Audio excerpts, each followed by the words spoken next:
एक बार की बात है। पहाड़ियों और हरे भरे जंगलों के बीच फंसे एक छोटे से गांव में आर्यन नाम का एक युवा लड़का रहता था। वो एक दयालु बच्चा था। आर्यन के पास एक बहुत ही सुंदर और सफेद रंग की बकरी थी। उसकी बकरी का नाम रूमी था। रूमी बहुत ही मित्रतापूर्ण बकरी थी। उसे लोगों के बीच रहने, उनके साथ खेलना, उनसे प्यार करना बहुत पसंद था। रूमी और आर्यन के बीच एक बहुत ही गहरा संबंध था। आर्यन को रूमी बेहद प्यारी थी। कुछ ही दिनों के बाद गांव में बकरी ईद आने वाली थी।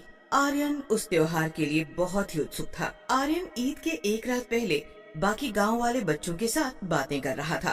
दोस्तों, कल तो ईद है। कल तो बहुत मजा आएगा। हाँ आर्यन, कल तो ढेर सारी ईदी मिलेगी। मैं तो उस ईदी से ढेर सारे खिलौने लूंगा।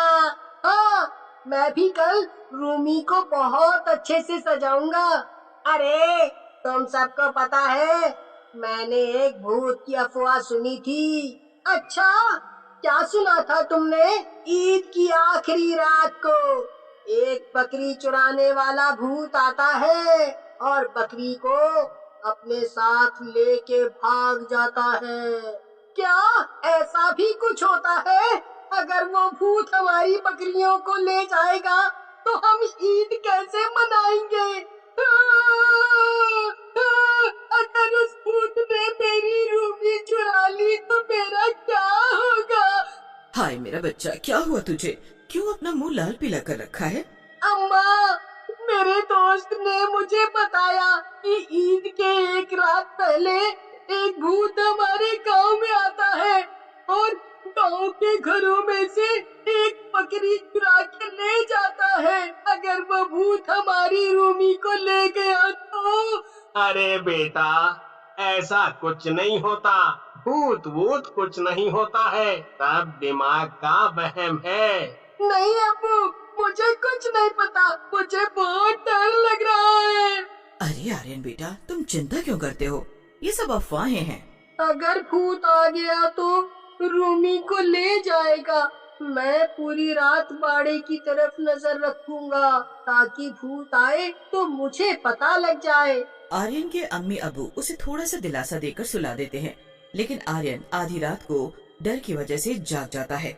आर्यन पूरी रात इसी सोच में जगा रहता है कि वो अपनी रूमी को भूत से कैसे बचाए। आधी रात को चांद की वजह से थोड़ी रोशनी हो रखी थी। तभी आर्यन घर से निकलकर बाड़े की तरफ पहुंच जाता है और रूमी के पास जाकर बैठ जाता है। उस वक्त ठंडी ठंडी हवाएं चल रही थी। आर्यन की भी आंखें भारी होने लगती है। थोड़ी ही देर बाद आर्यन की आंख लग जाती है और वो सो जाता है। तभी बाड़ी के आगे एक तेज हवा का झोंका आता है। हवा में पत्तों की सरसराहट को छोड़कर रात शांत थी। आर्यन अचानक से अपनी आंखें खोलता है। अरे, ये क्या हुआ? मेरी आँख कैसे लग गई?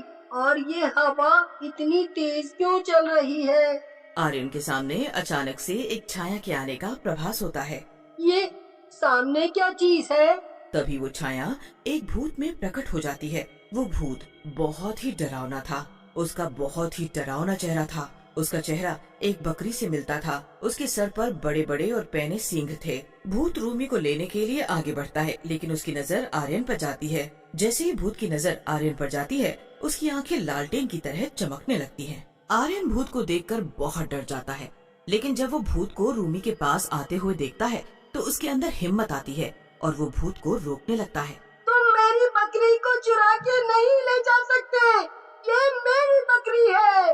भूत जैसे ही आर्यन की बात सुनता है, वो उसके पास आता है और उसके ऊपर चिल्लाने लगती है। उस भूत की आवाज चारों ओर गूंजती है। आर्यन डर के मारे अपनी आंखें बंद कर लेता है। तभी भूत रूमी को लेकर गायब हो जाता है। अरे, वो भूत मेरी रूमी को लेके चला गया। अब मैं क्या करूं? मैं हार नहीं मानूंगा। मैं अपनी रूमी को ढूंढने जाऊंगा। वो भूत यकीनन जंगलों में रहता होगा। आर्यन उस भूत को ढूंढने जंगलों की तरफ निकल पड़ता है। आर्यन अपने बहादुर दिल के साथ जंगल में गहराई तक चला गया, जहाँ भूत के निवास की अफवाह थी। जंगल में गहराई तक जब वो गया तो पेड़ भयानक रहस्यमय तरीके से फुसफुसा रहे थे और हवा एक ठंडी धुन लेकर आ रही थी। ये जंगल तो धीरे धीरे और घना होता जा रहा है। कहीं मैं गलत रास्ते तो नहीं आ गया? घंटों की खोजबीन के बाद आर्यन को एक छिपी हुई गुफा मिली। जो कि खोज के बाद, और उसमें रूमी की आवाज भी आने लगी थी। चलो शुक्र है कि मुझे ये गुफा मिल तो गई। अंदर से तो मेरी रूमी की भी आवाजें आ रही हैं। मुझे अंदर जाके देखना चाहिए। वो सावधानी से अंदर दाखिल हुआ। उसका दिल भय से तेज तेज धड़क रहा था। अंदर उसने देखा कि भूत रूमी को गोद में लिए हुए उदास बैठा है। भूत प्यार से रूमी की पीठ सहला रहा था। कांपती आवाज में आर्यन बोला, तुमने हमारी बकरी क्यों चुराई? ये मेरे परिवार के लिए बहुत मायने रखता है, खासकर बकरीद के इस खास दिन पर। मुझे मेरी रूमी वापस कर दो। मैं उसके बगैर नहीं रह सकता। रूमी जितनी प्यारी तुम्हें है, वो मुझे भी उतनी ही प्यारी है। ये तुम क्या बोल रहे हो? तुम तो भूत हो ना, तुम्हें तो बुरा होना चाहिए। फिर तुम ऐसे क्यों बोल रहे हो? तुम मेरी कहानी सुनोगी? हाँ। मैं मरने से पहले एक बकरा हुआ करता था। मेरे मालिक का नाम खान था। खान मुझे बहुत प्यार से रखता था, मेरी बहुत देखभाल भी करता था। वो मुझे अच्छा अच्छा खाना खिलाता था, मुझे घुमाने ले जाता था। खान मुझे बिल्कुल अपने बच्चों की तरह रखता था। फिर मैं बड़ा हो गया था और हट्टा कट्टा भी। कुछ ही दिनों बाद ईद थी। ईद की रस्म में खान ने मुझे बलि के लिए भेज दिया था। मुझे खान की जुदाई सहन नहीं हो पाई। उस दिन मैं बहुत रोया और मैंने खान को भी रोते हुए देखा। मेरी बलि होने के बाद मैं एक भूत में बदल गया। भूत बनने के बाद मैंने बहुत से खान जैसे मालिकों को उनके बकरे से जुदा होते हुए देखा। इसीलिए मैं हर साल ईद के दिन इस गांव से एक बकरी छुड़ा के यहाँ ले आता हूँ। फिर तुम उन सब बकरियों का क्या करते हो? तुम इन सब बकरियों से बहुत प्यार करते हो ना? हाँ, मैं इन सब का बहुत ख्याल रखता हूँ, बिल्कुल वैसे ही जैसे खान मेरा रखा करता था। आर्यन ये सब देखकर भावुक हो जाता है। आर्यन ने ध्यान से सुना। उसका डर सहानुभूति में बदल गया।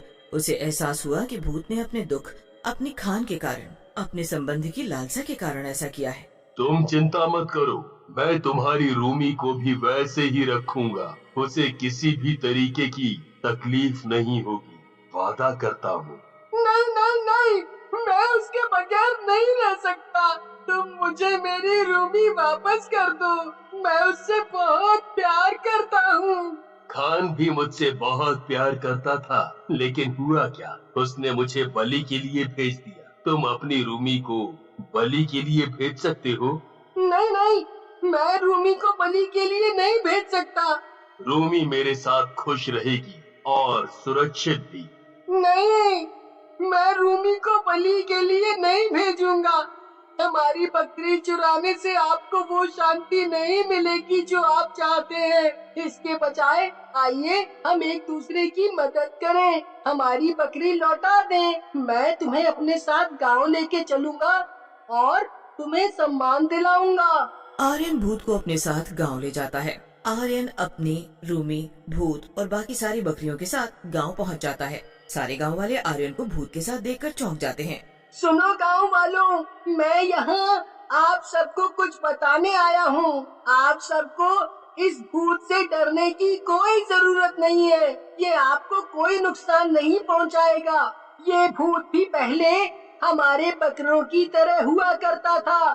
बलि के बाद ये अपने मालिक की जुदाई बर्दाश्त नहीं कर पाया, इसीलिए ये एक भूत बन गया। आर्यन की बात सुनकर सारे गांव वाले भावुक हो जाते हैं और भूत को बिरयानी खिलाने लगे। भूत गांव वालों का प्यार देखकर बहुत खुश हुआ और उसे शांति मिल गई। मैं आप सब गांव वालों का बहुत बहुत शुक्रगुजार हूँ। इतना कहकर भूत वहाँ से गायब हो जाता है।